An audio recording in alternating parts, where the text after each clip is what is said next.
ये कहानी उस दिन की है जिसने मेरी जिंदगी तबाह कर दी थी, या यूं कहूँ कि पिछले जन्म में तबाह कर दी थी। बोर्ड एग्जाम का वो पहला दिन, मैंने एक लड़की की जान बचाई, पर बदले में मुझे क्या मिला? छेड़छाड़ का इल्जाम। जैसे ही मैं परीक्षा देकर बाहर निकला, इंटरनेट पर बवाल मच गया। वो लड़की वीडियो में फूट फूट कर रो रही थी, कह रही थी कि मैंने मदद के बहाने उसका फायदा उठाया। वो बोली, कोई भी लड़की अपनी इज्जत दाव पर लगाकर किसी को झूठा नहीं फंसाएगी। बस उसकी इस एक बात ने मुझे पूरी दुनिया की नजरों में मुजरिम बना दिया। मैंने अपना सारा दुख पी लिया और मेहनत से 666 नंबर लाए। मुझे लगा कि बड़े न्यूज चैनल मेरा इंटरव्यू लेंगे और मेरी सच्चाई सबको पता चलेगी, पर इंसाफ की जगह मुझे क्या मिली? अपने माँ बाप की मौत की खबर। कुछ सिरफिरे लोगों ने उन पर गाड़ी चढ़ा दी थी, पर किस्मत ने पलटी मारी और मुझे दोबारा जीने का मौका मिला। मैं फिर से उसी सुबह में पहुंच गया, हाथ में एडमिट कार्ड और सामने वही रास्ता। पिछले जन्म में मेरा सेंटर दूर था, इसलिए मैं 2.5 घंटे पहले ही घर से निकल गया था। मैं बस स्टैंड पर खड़ा एग्जाम स्पेशल बस का इंतजार कर रहा था। तभी बगल में खड़ी एक लड़की, वही जेंग्यू, अपना सीना पकड़कर अचानक जमीन पर गिर पड़ी। मेरी माँ नर्स है, उन्होंने मुझे CPR सिखाया था। मैंने बिना सोचे समझे उसकी जान बचाई, एम्बुलेंस का इंतजार किया और फिर भागते भागते सेंटर पहुंचा। पर जब एग्जाम देकर बाहर निकला और फोन चालू किया तो पैरों तले जमीन खिसक गई। जेंग्यू ने अस्पताल के बिस्तर से रोते हुए वीडियो डाल दिया था कि मैंने उसके बेहोशी का फायदा उठाया। वो पुराना बस स्टैंड था, कोई CCTV नहीं था, कोई गवाह नहीं था। सबने मुझे गालियां दी। मेरी माँ को अस्पताल में बेइज्जत किया गया। पापा की छोटी सी हॉटपॉट की दुकान तोड़फोड़ दी गई। मुझे लगा कि अच्छे नंबर लाऊंगा तो शायद दुनिया मेरी बात सुने, पर जिस दिन मेरा रिजल्ट आया उसी दिन जेंग्यू ने अस्पताल की छत से कूदकर जान दे दी। उसके घर वाले हमारे घर के बाहर 20 लाख के मुआवजे का बैनर लेकर बैठ गए। मेरे पापा जब सामान लेने निकले तो कुछ न्यूज वालों के चक्कर में उनकी गाड़ी का एक्सीडेंट हो गया और वो दोनों मुझे अकेला छोड़ गए। मैं बदहवास होकर घर पहुंचा तो सीढ़ियों पर तेल गिरा था। मेरा पैर फिसला और सिर सीधे कंक्रीट पर जा लगा। मरते मरते मैंने देखा कि सामने वाली पड़ोसी की बेटी मौली हाथ में तेल की कुप्पी लिए मुझे नफरत से देख रही थी। और अब मैं फिर से उसी सड़क पर हूँ। बस स्टैंड यहाँ से सिर्फ 50 मीटर दूर है। मोड़ मुड़ते ही मुझे जेंग्यू की परछाई दिख रही है, पर इस बार मैं उस तरफ देखूंगा भी नहीं। मैंने अपने कदम रोक लिए। दीवार के पीछे से झांक रहे एक छोटे से फूल को मैंने बड़े प्यार से तोड़ा और अपनी शर्ट के बटन में फंसा लिया। फिर बैग से ईयरफोन निकाले और इंग्लिश की ऐप चलाकर जोर जोर से वर्ड्स रटने लगा। ये सब फालतू लग रहा होगा ना, पर यही छोटी चीजें आज मेरी जान बचाएंगी। सड़क पर एक कंकड़ पड़ा था। मैं उसे फुटबॉल की तरह किक मारते हुए चलने लगा। कंकड़ एक खंभे से टकराकर नाली में जा गिरा। जेंग्यू बस आधे मीटर की दूरी पर थी। वो शराबियों की तरह लड़खड़ा रही थी, पर मैं तो पत्थर के पीछे नाली में कूद गया। झाड़ियों से मेरी आंखों पर खरोंच आई तो मैंने चश्मा उतारकर बैग में रख लिया। नाली सूखी थी। मैंने अपनी आस्तीनें ऊपर चढ़ाई और पत्थरों को साइज के हिसाब से सजाने लगा। धूप में वो पत्थर हीरे जैसे चमक रहे थे। मैंने बड़े चाव से उनकी फोटो खींची और स्टेटस डाल दिया।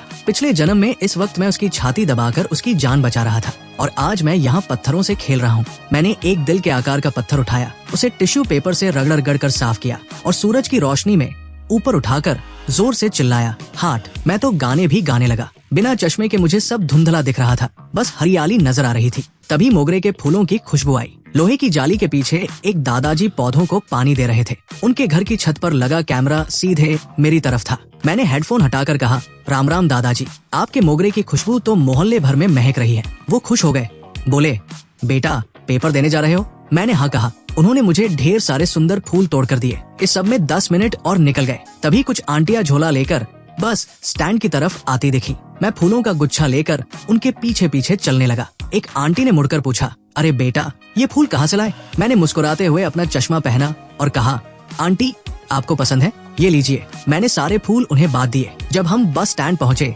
जेंग्यू कहीं नहीं दिखी। वो तो बस स्टैंड के पीछे झाड़ियों में गिरी पड़ी थी, जिसे विज्ञापन वाले बोर्ड ने ढक दिया था। किसी को कुछ पता नहीं चला। जैसे ही बस आई, मैं सबसे पीछे जाकर बैठ गया और फिर से कान में ईयरफोन ठूंस लिए। बस चलने ही वाली थी कि एक आंटी की नजर जेंग्यू के गिरे हुए फोन पर पड़ी। फिर उन्होंने उसे देखा और चीख निकल गई उनकी। वो बेचारी नीली पड़ चुकी थी, पर मैंने मुड़कर एक बार भी नहीं देखा। लोग कहेंगे कि मैं रास्ता बदल सकता था या टैक्सी ले लेता, पर क्यों? मैं उसे वही तड़पते देखना चाहता था जहाँ से उसने मुझे बर्बाद किया था। उसे लगने दो कि शायद कोई देवदूत आएगा और उसे बचा लेगा। पछतावा बुरे लोगों को करना चाहिए, मुझे नहीं। एग्जाम सेंटर पर मैं पूरे 20 मिनट पहले पहुंचा। कोई हड़बड़ी नहीं, कोई डर नहीं। पेपर एकदम झक्कास गया। घर आकर खाना खाया और चैन की नींद सोया। सोकर उठा तो फोन देखा अभी तक न्यूज में कुछ नहीं आया था। पापा और मम्मी घर पर ही थे। मम्मी ने ठंडे पानी से मेरा मुंह पोंछा और बोली, बेटा सुना है आज सुबह बस स्टैंड पर किसी स्टूडेंट को हार्ट अटैक आ गया था, हमारे ही अस्पताल में भर्ती है। वो उसे हमारे ही अस्पताल के आईसीयू में भर्ती किया गया है, पता नहीं बचेगा या नहीं। पापा बोले, हाँ मैंने भी सुना, बड़ा अफसोस हुआ, इतनी कम उम्र और ऊपर से आज एग्जाम का दिन था। पर बेटे तुम ये सब मत सुनो, फालतू में डर जाओगे। मेरे मम्मी पापा कितने भोले और नेक दिल हैं। वो अब भी उस लड़की के लिए हमदर्दी जता रहे हैं कि बेचारा एग्जाम नहीं दे पाया। उन्हें क्या पता कि पिछली जिंदगी में इसी लड़की की वजह से हमारा पूरा परिवार खत्म हो गया था। पिछली बार उसने मुझ पर इल्जाम लगाया था कि मैंने उसे गलत तरीके से छुआ और मेरी मदद को बदतमीजी का नाम दिया था। शायद उसे अब ये आईसीयू वाला नतीजा ज्यादा पसंद आ रहा होगा। दोपहर के पेपर के लिए मेरा बस से जाने का बिल्कुल मन नहीं था। मैंने पापा से कहा, पापा आज आप अपनी स्कूटी से छोड़ दो ना, अपनों को एक बार खोने का गम क्या होता है ये मैं अच्छे से जानता था, इसलिए अब मैं उनके साथ बिताए हर पल को मुट्ठी में कैद कर लेना चाहता था। पापा ने स्कूटी के पीछे वाला सामान ढोने वाला करियर हटाया, सीट को कपड़े से रगड़ कर चमकाया और हंसते हुए बोले, अरे तू तो बाप से भी लंबा हो गया है, पैर कहाँ रखेगा। मेरी हाइट 6 फुट 3 इंच थी और पापा बेचारे मुश्किल से 5 फुट 6 इंच के। मैंने पीछे बैठते हुए उनके कंधों पर हाथ रखा। पापा एग्जाम खत्म होते ही हम सब दादा दादी के पास गांव चलेंगे, ठीक है। पापा ने धीरे से एक्सीलरेटर घुमाया। अभी कैसे जा सकते हैं, तेरी कॉलेज की पढ़ाई है, फिर तेरे लिए घर खरीदने के लिए पैसे भी तो जोड़ने हैं। मैंने अपना सिर उनके चौड़े कंधे पर टिका दिया। पैसे तो कभी भी कमा लेंगे पापा, पर ये छुट्टियां फिर नहीं आएंगी। 3 साल हो गए हम सब साथ में गाँव नहीं गए। पढ़ाई के चक्कर में हम हमेशा अलग अलग ही गाँव जाते थे। पापा थोड़े हिचकिचाए तो मैंने अपना आखिरी हथियार निकाला, उन्हें हिलाने लगा बचपन की तरह। 18 साल का इतना लंबा लड़का जब छोटे बच्चे की तरह जिद करे तो बाप पिघल ही जाता है।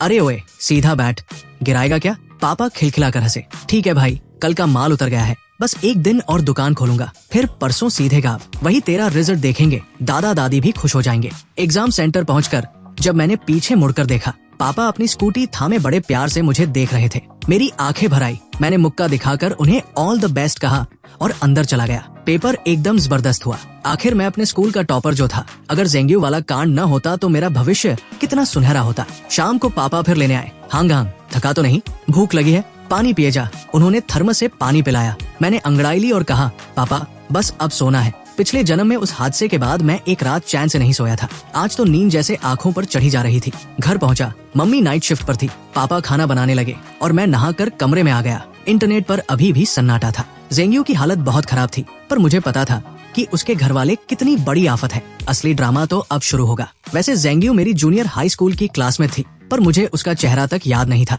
पिछले जन्म के वीडियो में उसने दावा किया था कि मैं उस पर तब से डोरे डालता था। उसने मुझे गंदी नाली का चूहा कहा था, जिसके बाल हमेशा चिपचिपे रहते हैं और जिससे बदबू आती है, जबकि मैं दिखने में काफी ठीक ठाक हूँ। लोग तो कहते हैं मैं हीरो लगता हूँ। अगर वो मरती नहीं तो मैं अपनी बेगुनाही साबित कर देता, पर मरे हुए इंसान से कोई नहीं जीतता। पिछले जन्म में मुझे किसी ने गुमनाम फोटो भेजी थी। एक कबाड़ जैसे कमरे की दीवार पर मेरी ढेरों फोटो लगी थी। मेरी खोई हुई चीजें, जैसे मेरा तौलिया, पानी की बोतल, इस्तेमाल किए हुए पेन, यहाँ तक कि मेरे पुराने अंडरवियर और फटे जूते भी वहाँ सहेज कर रखे थे। वो ज़ेंग्यू का कमरा था। वो लड़की साइको थी, मेरा पीछा करती थी, कूड़ेदान तक छान मारती थी। उस दिन बस स्टैंड पर उसका होना कोई इत्तेफाक नहीं, एक सोची समझी साजिश थी। उसके घर वालों को बस पैसा चाहिए था। मरने से पहले उसने मुझे फोन करके कहा था कि अगर मैं उससे शादी कर लूं और उसके माँ बाप को 10 लाख का दहेज दे दूं तो वो सब ठीक कर देगी। मुझे ऐसा लगा जैसे किसी चूहे ने मुझे चूमने को कह दिया हो। मुझे उल्टी आ गई थी। उसके बाद उसने सुसाइड कर लिया। मेरे पास रिकॉर्डिंग थी, पर दुनिया ने कहा मरने वाला झूठ नहीं बोलता। पर एक सवाल अभी भी था, उसे कैसे पता था कि मैं उसी बस स्टैंड पर आऊंगा। तभी मुझे याद आया, मरते वक्त मैंने अपनी पड़ोसी मौली को देखा था। मौली और मैं साथ ही पढ़ते थे, पर हमारे घरों में कभी बातचीत नहीं होती थी। उसके माँ बाप टीचर थे और बड़े सख्त थे। उसकी जिंदगी का एक एक मिनट उनके हिसाब से चलता था। अक्सर हमारे कमरे की दीवार के पीछे से उनके चिल्लाने की आवाज आती थी, गधी है तू, उस पड़ोस के चाट बेचने वाले के लड़के से कुछ सीख। मेरे पापा ने पहले चाट का ठेला लगाया था, फिर मेहनत से दुकान खोली। वो लोग हमें नीचा समझते थे, पर मैं पढ़ाई में हमेशा नंबर बनाता था, जिससे मौली को मुझसे नफरत होने लगी थी। अगले दिन के पेपर के बाद मैंने दोस्तों के साथ पार्टी का बहाना बनाया और गुपचुप 3 छोटे हिडन कैमरे खरीद लाया। मुझे अपनी ताकत पर भरोसा था, पर इन लोगों की चालबाजियों से बचने के लिए सबूत जरूरी थे। एक कैमरा मैंने घर के पुराने लोहे के दरवाजे के पीछे शुभ लाभ के स्टिकर के नीचे छिपा दिया, दूसरा घर के अंदर और तीसरा अपने कमरे की खिड़की के पर्दे के ऊपर, जहाँ से मौली के कमरे का 2/3 हिस्सा साफ दिखता था। जैसे ही मैंने फोन पर ऐप खोलकर कैमरा चेक किया, मेरे हाथ कांप गए। मौली के कमरे की दीवार पर मेरी एक बड़ी सी फोटो थी जिस पर लाल पेन से बड़ा सा एक्स लगा था। लाल रंग नीचे ऐसे बह रहा था जैसे खून हो। मेरा चेहरा तीरों से छलनी कर दिया गया था। अब पक्का हो गया था, पिछले जन्म में मुझे बर्बाद करने वाली ये मौली ही थी। वो गुमनाम फोटो भी इसी ने भेजी होगी। मैंने एक नया फेक अकाउंट बनाया और मौली का सोशल मीडिया ढूंढा। जो दिखा उसे देखकर रोंगटे खड़े हो गए। उसकी प्रोफाइल जानवरों पर जुल्म करने वाले वीडियो से भरी थी। हमारे मोहल्ले की बिल्लियां और कुत्ते। मैं एक साइको के बगल में रह रहा था। मैंने फौरन उन सबका स्क्रीनशॉट लिया और रिकॉर्डिंग कर ली। तभी उसकी फॉलोइंग लिस्ट में मुझे एक जाना पहचाना चेहरा दिखा। मेरा एक ऐसा फॉलोअर जो कभी कुछ पोस्ट नहीं करता था, पर मेरी हर पोस्ट को दिन में 50 बार देखता था। मुझे शक हुआ, क्या ये ज़ेंग्यू है? इस वक्त मैंने वो दिल वाला पत्थर और अपने घर के आंगन के मोगरे के फूलों की एक साथ फोटो खींची और इंटरनेट पर डाल दी। साथ में एक प्यार भरी कहानी भी शेयर कर दी। एग्जाम खत्म होने के अगले ही दिन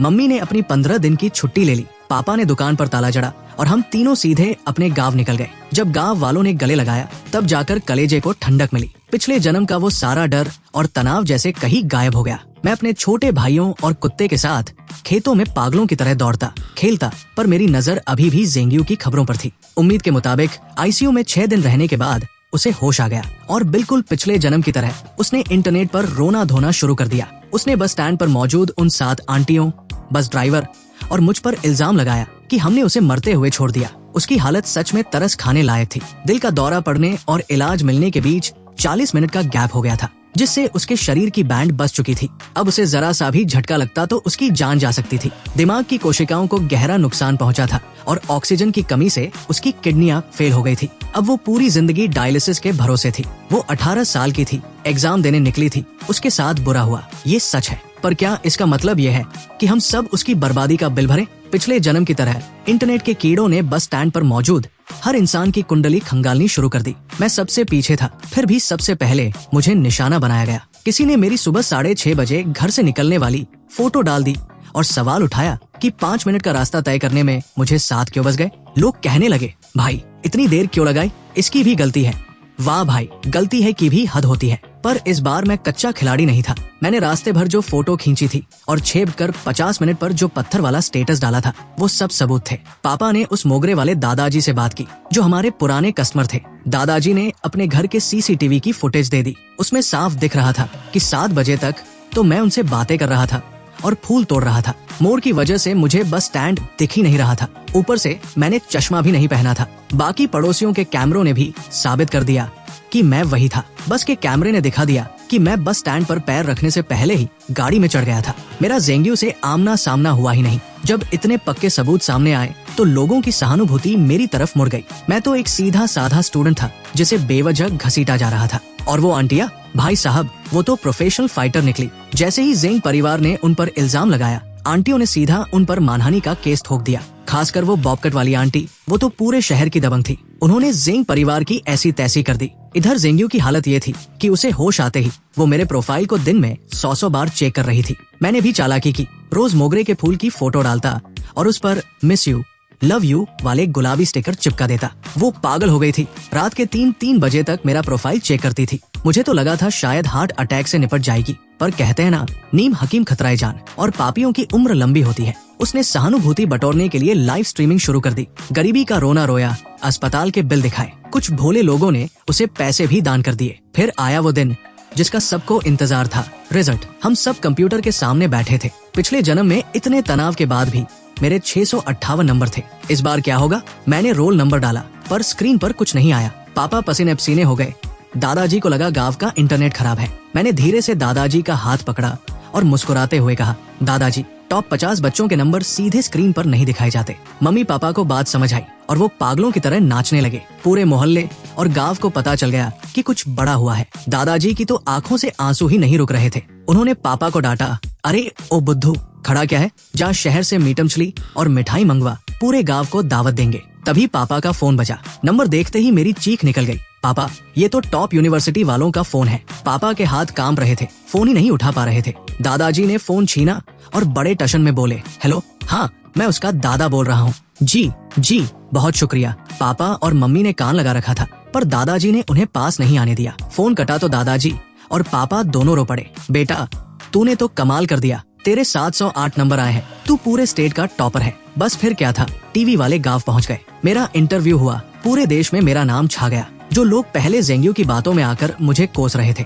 अब वो मेरी तारीफों के पुल बांध रहे थे। जेंग्यू की पोल खुल गई, लोग उसे सोशल मीडिया पर झूठी और अटेंशन सीकर कहकर गालियां देने लगे। स्कूल कॉलेज वाले पापा को फोन करके इनाम देने की बात करने लगे। पापा बोले अब गाँव में नहीं रुक सकते, शहर जाना होगा, एडमिशन की औपचारिकताएं पूरी करनी है। दादा दादी को डर था कि कहीं कोई मेरा एडमिशन लेटर ना चुरा ले। मैं तो चाहता था कि गांव में तब तक रुकूं जब तक जेंग्यू का तमाशा खत्म ना हो जाए, पर पूरा परिवार गाड़ी में बैठा और हम वापस जंगचिंग शहर आ गए। जैसे ही हमारी गाड़ी मोहल्ले के गेट पर रुकी, पड़ोसियों ने हमें ऐसे घेर लिया जैसे कोई फिल्मी सितारा आया हो। मजबूरी में हमें नीचे उतरना पड़ा। मेरे पापा पुराने बिजनेसमैन हैं, मोहल्ले के हर बंदे को जानते हैं। लोग चिल्लाने लगे, अरे सेठ जी वापस आ गए, बधाई हो भाई, क्या खिलाया था लड़के को? 708 नंबर, कैसे पढ़ता था ये? पापा फूलकर कुप्पा हो गए। अरे हमने क्या सिखाना था, ये तो हमेशा क्लास में टॉप 3 में रहता था। एक आंटी ने पूछा, ये खाता क्या है, कौन सी किताबें पढ़ता है? पापा ने मौका देखकर चौका मारा, अरे और क्या खाएगा, हमारी दुकान की स्पेशल मटन करी और मसाला हांडी खाता है,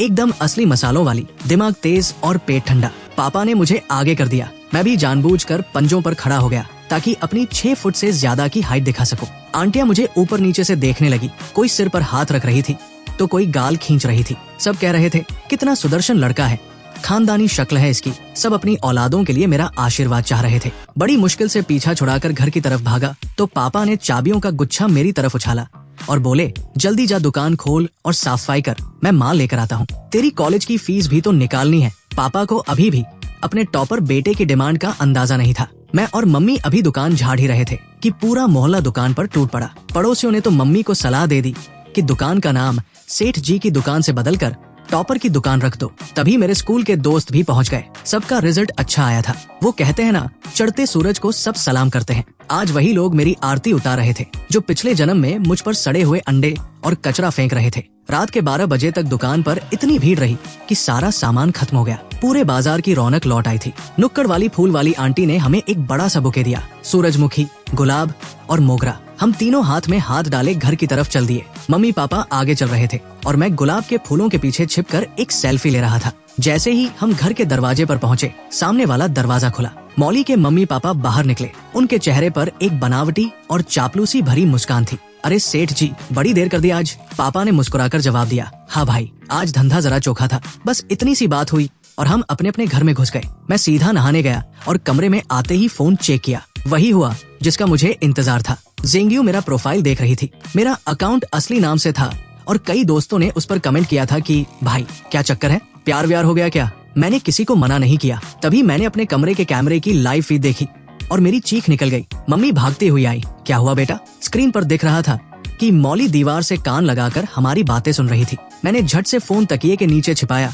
और हाथ में चार्जर लेकर बैठ गया। कुछ नहीं मम्मी, बस ये चार्जर पैर पर गिर गया था। मम्मी ने लाड जताया और चली गई। उनके जाते ही मैंने ईयरफोन लगाए। मौली अभी भी दीवार से चिपकी थी। उसकी आंखें मेरी खिड़की पर गड़ी थी। उसके बिखरे हुए काले बाल किसी चुड़ैल जैसे लग रहे थे। जब उसे लगा कि मेरे कमरे से कोई आवाज नहीं आ रही तो वो पागल हो गई। उसने हाथ में एक नुकीली चीज उठाई और बिस्तर के पीछे लगी मेरी फोटो को पागलों की तरह गोदने लगी। अगर मैं उसके सामने होता तो वो मुझे 100 बार चाकू मार देती। मैंने अपनी अलमारी से कसरत करने वाला ग्रिपर निकाला और प्रैक्टिस करने लगा। साथ ही पिछले कुछ दिनों की रिकॉर्डिंग देखी। पता चला कि एग्जाम खत्म होने के बाद मौली के माँ बाप ने उसे जबरदस्ती फिर से पूरा पेपर हल करवाया था। रात के 2 बजे तक वो उसे टॉर्चर करते रहे। अगले दिन उसे बहुत पीटा गया क्योंकि उसके नंबर कम आए थे। 600 नंबर लाने वाली लड़की 490 पर अटक गई थी। उसे खाना तक नहीं दिया गया। वो रात भर मेरी खिड़की के बाहर किसी साई की तरह खड़ी रही। बहुत खौफनाक नजारा था, पर पिछले जन्म में जो मेरे परिवार के साथ हुआ उसके सामने ये कुछ भी नहीं था। मैंने जानबूझकर खिड़की का पर्दा थोड़ा खुला छोड़ा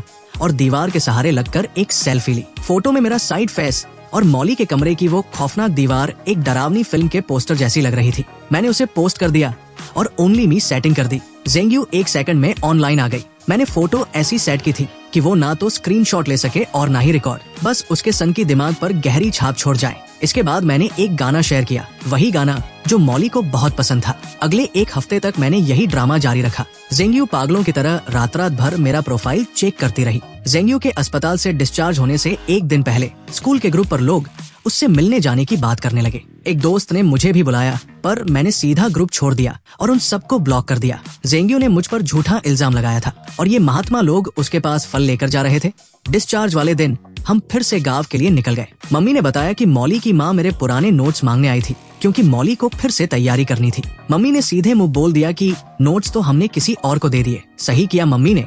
जो लोग पहले हमें नीचा दिखाते थे, आज वो हमारे तलवे चाट रहे हैं। पापा ने मेरे सारे नोट्स और किताबें संभाल कर रखी थी, ताकि गांव के छोटे भाई बहनों के काम आए। गांव में मेरी कामयाबी का जश्न मनाया जा रहा था। जिस दिन शहर में मेरे दोस्तों की पार्टी थी, उसी दिन गांव में मेरी सफलता की दावत थी। दावत से पहले दादाजी मुझे पूर्वजों की कब्र पर ले गए। हमने वहाँ अगरबत्ती जलाई और पूर्वजों को बताया कि उनका पोता टॉपर बन गया है। धुएं के गुबार के बीच मैंने हाथ जोड़कर मन्नत मांगी, हे पुरखों, बस आज रात जेंग्यू का वो पागलपन जाग जाए और वो उस मौली को अपने साथ ले जाए। मुझे अंदाजा नहीं था कि मेरे पूर्वज इतनी जल्दी सुन लेंगे। रात को मैं सोने ही वाला था कि फोन बजा। मेरे स्कूल के ग्रुप से जुड़े एक दोस्त का फोन था। मैंने जब हाई स्कूल ग्रुप खोला तो मेरा कलेजा मुंह को आ गया। वहाँ वीडियो और फोटो की बाढ़ आई हुई थी। धीरे धीरे पूरी कहानी सामने आने लगी। हमारे मोहल्ले से कुछ ही दूरी पर वो सड़क है जहाँ सब कुछ खत्म हुआ। पार्टी खत्म करके मेरे दोस्त बाहर निकले थे। कोई बातें कर रहा था तो कोई बस का इंतजार। तभी वहाँ मौली और जेंग्यू साथ साथ दिखी। पता नहीं उनके बीच क्या बात हुई,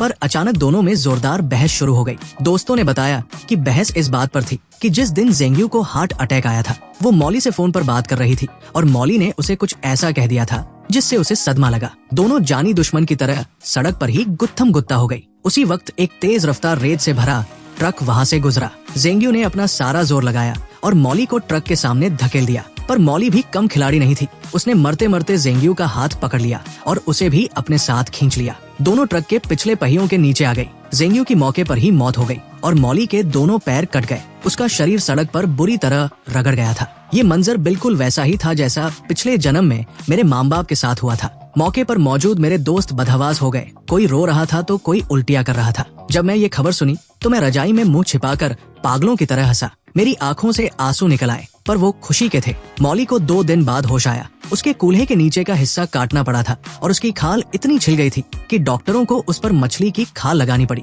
ट्रक वाला तो बच गया, क्योंकि गलती इन दोनों की थी। ऊपर से ट्रक भी खटारा था, तो मुआवजे की भी कोई उम्मीद नहीं थी। हम गांव में अपनी दावत निपटाकर 2 दिन बाद शहर लौटे। मोहल्ले के गेट पर देखा तो तमाशा लगा था। कुछ लोग एक हाथ गाड़ी खींच रहे थे। मैंने देखा कि आगे आगे जेंग्यू का बाप चल रहा था। मैंने पापा से कहा, पापा गाड़ी सीधे दुकान ले चलो, यहाँ रुकना ठीक नहीं। सामान दुकान में रखकर हम तमाशा देखने पहुँचे। पता चला कि उस गाड़ी पर जेंग्यू की लाश रखी थी। इतनी गर्मी में लाश पर बस कुछ बर्फ के टुकड़े थे। बदबू आने लगी थी। लोग नाक सिकोड़कर दूर खड़े थे। जेंग परिवार का तर्क बड़ा अजीब था। उनका कहना था कि मौली की वजह से उनकी बेटी मरी है। अब भले ही जेंग्यू ने मौली को धक्का दिया था, पर जेंग परिवार का वही पुराना डायलॉग था, मरने वाला हमेशा सही होता है। मौली के माँ बाप ने खुद को घर में कैद कर लिया और उसी रात चुपचाप घर छोड़कर भाग गए। पर जेंग परिवार शांत नहीं हुआ। उन्होंने उनके स्कूल के बाहर धरना दिया, बैनर लगाए और जेंग्यू का अंतिम संस्कार करने से मना कर दिया। इंटरनेट पर भी बवाल मच गया। मैंने भी बहती गंगा में हाथ धोया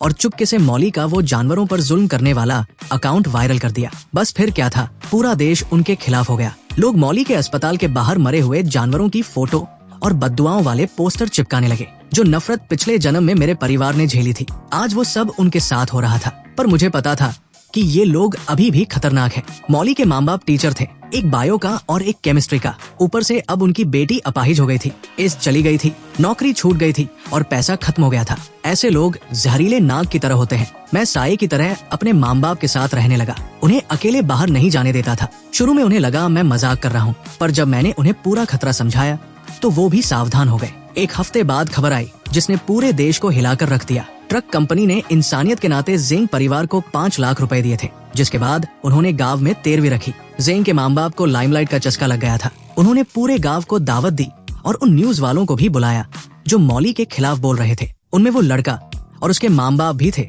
जिन्होंने पिछले जन्म में मेरे माता पिता का एक्सीडेंट किया था। वो सब वहाँ मौली के खिलाफ जहर उगलने पहुंचे थे। सैकड़ों लोग लाइव वीडियो बना रहे थे। वो मातम नहीं, कोई सर्कस जैसा लग रहा था। और जैसे ही खाना शुरू हुआ, सब के सब तड़पने लगे। वो सब लाइव कैमरे पर हो रहा था। लाखों लोग देख रहे थे और वहाँ लोग मर रहे थे। पता चला कि कातिल मौली के माँ बाप ही थे। पिछले दिन ही मौली ने अपनी हालत से तंग आकर अपनी जान दे दी थी। उसके गम और गुस्से में उसके माँ बाप पागल हो गए। उन्होंने जेंग परिवार की दावत के खाने में जहर मिला दिया था और सबको मारने के बाद खुद भी आग लगाकर मर गए। जब ये खबर टीवी पर आई तब जाकर मैंने चैन की सांस ली। पिछले जन्म के सारे गुनहगार खुद ही जलकर खाक हो गए थे। आज मैं अपने माता पिता के आशीर्वाद और अपनों की उम्मीदों को लेकर एक नए सफर पर निकल रहा हूँ। अब मेरा भविष्य उज्जवल है और मेरे पीछे कोई साया नहीं। और यही हमारी स्टोरी खत्म होती है।